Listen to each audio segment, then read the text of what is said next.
Bila makan dengan lauk yang berkuah kan, memang gitu lah saya cakap. Disebabkan satu komplain ni je, kita sampai terpaksa beli mesin ni tau. Korang tahu tak mesin apa ni? Ni dia mesin rice steamer.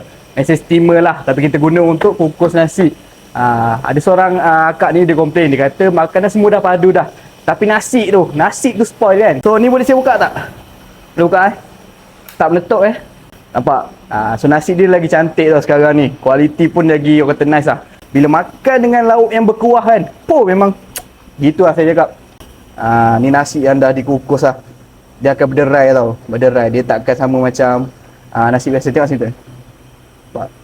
Ni dia, ni walaupun masak ni, nasi dia akan tekstur dia akan macam ni, dia akan berlerai. Dia takkan orang kata lembik. Satu, dia takkan lembik, dan dia takkan nasi tu dia melekat, baru cantik. So kat mana kalau korang nak dapatkan lauk kampung yang padu ni, main datang dekat Setalam Taman Kajang Utama. Buka setiap hari, lunch boleh, dinner boleh. Let's go.